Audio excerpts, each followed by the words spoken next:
मैंने सुना है एक बहुत पुराना वृक्ष था। आकाश में सम्राट की तरह उसके हाथ फैले हुए थे। उस पर फूल आते थे तो दूर दूर से पक्षी सुगंध लेने आते। उस पर फल लगते थे तो तितलियां उड़ती।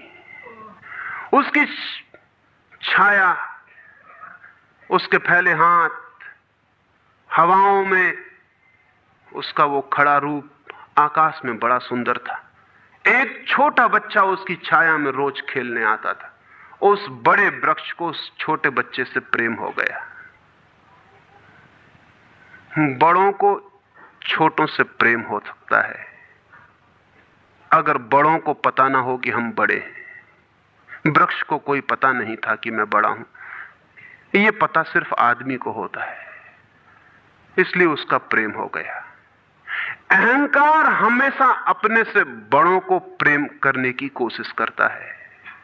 अहंकार हमेशा अपने से बड़ों से संबंध जोड़ता है। प्रेम के लिए कोई बड़ा छोटा नहीं, जो आ जाए उसी से संबंध जुड़ जाता है। वो एक छोटा सा बच्चा खेलता आता था उस वृक्ष के पास। उस वृक्ष का उससे प्रेम हो गया, लेकिन वृक्ष की शाखाएं ऊपर थीं, बच्चा छोटा था, तो वृक्ष अपनी शाखाएं उसके लिए नीचे झुका था ताकि वो फल तोड़ सके, फूल तोड़ सके। प्रेम हमेशा झुकने को राजी है, अहंकार कभी भी झुकने को राजी नहीं।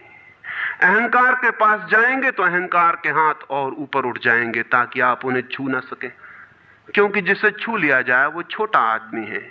जिसे न छुआ जा सके, दूर सिंहासन पर दिल्ली में हो, वो आदमी बड़ा आदमी है।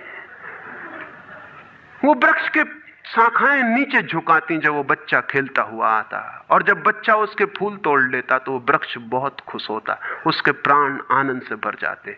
प्रेम जब भी कुछ दे पाता है तब खुश हो जाता है। अहंकार जब भी कुछ ले पाता है तभी खुश होता है। फिर वो बच्चा बड़ा होने लगा। वो कभी उसकी छाया में सोता, कभी उसके फल खाता, कभी उसके फूलों का ताज बना के पहनता और जंगल का सम्राट हो जाता है। प्रेम के फूल जिसके पास भी बरसते हैं वही सम्राट हो जाता है, और जहां भी अहंकार गिरता है वहीं सब अंधकार हो जाता है। आदमी दीन और दरिद्र हो जाता है। वो लड़का फूलों का ताज पहनता और नाचता, और वृक्ष बहुत खुश होता, उसके प्राण आनंद से भर जाते, हवाएं सनसनाती और वो गीत गाता है। फिर लड़का और बड़ा हुआ, वो वृक्ष के ऊपर भी चढ़ने लगा, उसकी शाखाओं से झूलने भी लगा, वो उसकी शाखाओं पर विश्राम भी करता, और वृक्ष बहुत आनंदित होता। प्रेम आनंदित होता है जब प्रेम किसी के लिए छाया बन जाता है। अहंकार आनंदित होता है जब किसी की छाया छीन लेता है। लेकिन लड़का बड़ा होता चला गया, दिन बढ़ते चले गए। जब लड़का बड़ा हो गया तो उसे और दूसरे काम भी दुनिया में आ गए, महत्वाकांक्षाएं आ गईं, उसे परीक्षाएं पास करनी थी, उसे मित्रों को जीतना था। वो फिर कभी कभी आता, कभी नहीं भी आता, लेकिन वृक्ष उसकी प्रतीक्षा करता कि वो आए, वो आए। उसके सारे प्राण पुकारते कि आओ आओ। प्रेम निरंतर प्रतीक्षा करता है कि आओ आओ। प्रेम एक प्रतीक्षा है, एक अवेटिंग है। लेकिन वो कभी आता, कभी नहीं आता, तो वृक्ष उदास हो जाता है। प्रेम की एक ही उदासी है, जब वो बांट नहीं पाता तो उदास हो जाता है, जब वो दे नहीं पाता तो उदास हो जाता है।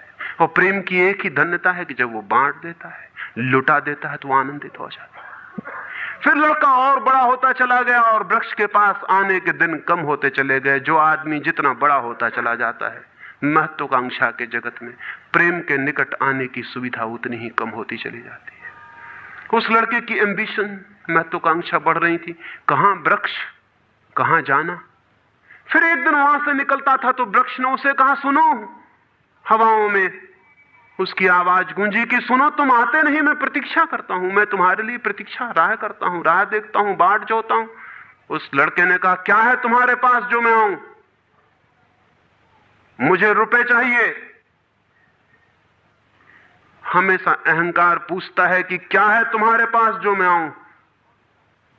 अहंकार मांगता है कि कुछ हो तो मैं आऊं, ना कुछ हो तो आने की कोई जरूरत नहीं। अहंकार एक प्रयोजन है, एक पर्पस है। प्रयोजन पूरा होता हो तो मैं आऊं, अगर कोई प्रयोजन ना हो तो आने की जरूरत क्या है। और प्रेम निष्प्रयोजन है। प्रेम का कोई प्रयोजन नहीं, प्रेम अपने में ही अपना प्रयोजन है, वो बिल्कुल पर्पसलेस है। वृक्ष तो चौंक गया, उसने कहा कि तुम तभी आओगे जब मैं कुछ तुम्हें दे सकूं। मैं तुम्हें सब दे सकता हूं, क्योंकि प्रेम कुछ भी रोकना नहीं चाहता। जो रोक ले वो प्रेम नहीं है।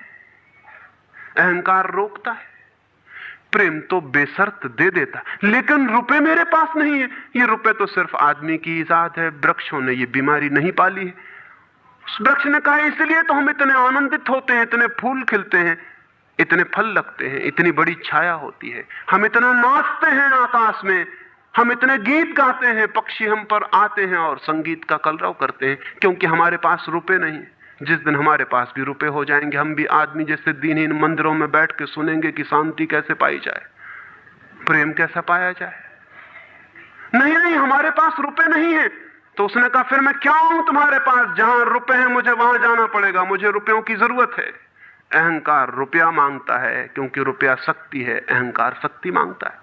उस वृक्ष ने बहुत सोचा, फिर उसे ख्याल आया तो तुम एक काम करो, मेरे सारे फलों को तोड़ के ले जाओ और बेच दो तो शायद रुपए मिल जाएं। और उस लड़के को भी ख्याल आया, वो चढ़ा और उसने सारे फल तोड़ डाले, कच्चे भी गिरा डाले, शाखाएं भी टूटी, पत्ते भी टूटे, लेकिन वृक्ष बहुत खुश हुआ, बहुत आनंदित हुआ। टूट के भी प्रेम आनंदित होता है, अहंकार पाके भी आनंदित नहीं होता, पाके भी दुखी होता है। और वो लड़के ने तो धन्यवाद भी नहीं दिया पीछे लौटकर, लेकिन उस वृक्ष को पता भी नहीं चला, उसे तो धन्यवाद मिल गया इसी में कि उसने उसके प्रेम को स्वीकार किया और उसके फलों को ले गया और बाजार में बेचा। लेकिन फिर वो बहुत दिनों तक नहीं आया। उसके पास रुपए थे और रुपयों से रुपए पैदा करने की वो कोशिश में लग गया था, वो भूल गया। वर्ष बीत गए और वृक्ष उदास है और उसके प्राणों में रस बह रहा है कि वो आए उसका प्रेमी और उसके रस को ले जाए, जैसे किसी मां के स्तन में दूध भरा हो और उसका बेटा खो गया हो, और उसके सारे प्राण तड़प रहे हो कि उसका बेटा कहां है, जिसे वो खोजे, जो उसे हल्का कर दे, निर्भर कर दे। ऐसे वो वृक्ष के प्राण पीड़ित होने लगे कि वो आए आए आए, उसकी सारी आवाज यही गूंजने लगी कि आओ। बहुत दिनों बाद वो आया, वो लड़का तो प्रौढ़ हो गया था। वृक्ष ने उससे कहा कि आओ मेरे पास, मेरे आलिंगन में आओ। उसने कहा छोड़ो ये बकवास, ये बचपन की बातें हैं। अहंकार प्रेम को पागलपन समझता है, बचपन की बातें समझता है। उस वृक्ष ने कहा आओ मेरी डालियों से झूलो, नाचो। उसने कहा छोड़ो ये फिजूल की बातें, मुझे एक मकान बनाना है। मकान दे सकते हो तुम? वृक्ष ने कहा मकान? हम तो बिना मकान के ही रहते हैं, मकान में तो सिर्फ आदमी रहता है। दुनिया में और कोई मकान में नहीं रहता, सिर्फ आदमी रहता है। सो देखते हो आदमी की हालत, मकान में रहने वाले आदमी की हालत। उसके मकान जितने बड़े होते जाते हैं, आदमी उतना छोटा होता चला जाता है। हम तो बिना मकान के रहते हैं। लेकिन एक बात हो सकती है कि तुम मेरी शाखाओं को काट के ले जाओ तो शायद तुम मकान बना लो। और वो प्रौढ़ कुल्हाड़ी लेकर आ गया और उसने उस वृक्ष की शाखाएं काट डाली। वृक्ष एक ठूंठ रह गया नंगा, लेकिन वृक्ष बहुत आनंदित था। प्रेम सदा आनंदित है, चाहे उसके अंग भी कट जाएं, लेकिन कोई ले जाए, कोई ले जाए, कोई बांट ले, कोई सम्मिलित हो जाए, साझीदार हो जाए। और उस लड़के ने तो पीछे लौट के भी नहीं देखा, उसने मकान बना लिया। और वक्त गुजरता गया, वो ठूंठ रहा देखता, वो चिल्लाना चाहता, लेकिन अब उसके पास पत्ते भी नहीं थे, शाखाएं भी नहीं थी। हवाएं आती और वो बोल भी ना पाता, बुला भी ना पाता, लेकिन उसके प्राणों में तो एक ही गूंज थी कि आओ आओ। और बहुत दिन बीत गए, तब वो बूढ़ा आदमी हो गया था। वो बच्चा, वो निकल रहा था पास से, वृक्ष के पास आके खड़ा हो गया। तो वृक्ष ने पूछा क्या कर सकता हूं और मैं तुम्हारे लिए, तुम बहुत दिनों बाद आए। उसने कहा तुम क्या कर सकोगे? मुझे दूर देश जाना है धन कमाने के लिए, मुझे एक नाव की जरूरत है। तो उसने कहा तुम मुझे और काट लो तो मेरे इस पीड़ से नाव बन जाएगी, और मैं बहुत धन्य होऊंगा कि मैं तुम्हारी नाव बन सकूं, तुम्हें दूर देश ले जा सकूं। लेकिन तुम जल्दी लौट आना और सकुशल लौट आना, मैं तुम्हारी प्रतीक्षा करूंगा।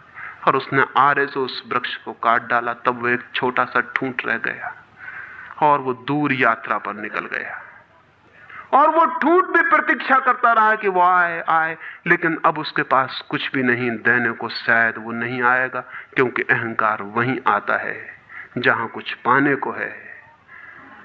अहंकार वहां नहीं जाता जहां कुछ पाने को नहीं। मैं उस ठूंठ के पास एक रात मेहमान हुआ था, तो वो ठूंठ मुझसे बोला कि वो मेरा मित्र अब तक नहीं आया, और मुझे बड़ी पीड़ा होती, कहीं नाव डूब ना गई हो, कहीं वो भटक ना गया हो, कहीं किसी दूसरे किनारे पर विदेश में कहीं भूल ना गया हो, कहीं वो डूब ना गया हो, कहीं वो समाप्त ना हो गया हो।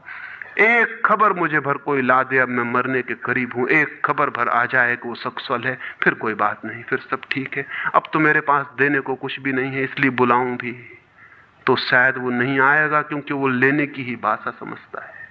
अहंकार लेने की भाषा समझता है, प्रेम देने की भाषा है। इससे ज्यादा और कुछ मैं नहीं कहूंगा। जीवन एक ऐसा वृक्ष बन जाए और उस वृक्ष की शाखाएं अनंत तक फैल जाएं, सब उसकी छाया में हों और सब तक उसकी बाहें फैल जाए, तो पता चल सकता है कि प्रेम क्या है। प्रेम का कोई शास्त्र नहीं है, न कोई परिभाषा है, न प्रेम का कोई सिद्धांत है। तो मैं बहुत हैरानी में था कि क्या कहूंगा आपसे कि प्रेम क्या है, तो बताना मुश्किल है। आके बैठ सकता हूं, अगर मेरी आंखों में दिखाई पड़ जाए तो दिखाई पड़ सकता है, अगर मेरे हाथों में दिखाई पड़ जाए तो दिखाई पड़ सकता है। मैं कह सकता हूं यह है प्रेम, लेकिन प्रेम क्या है?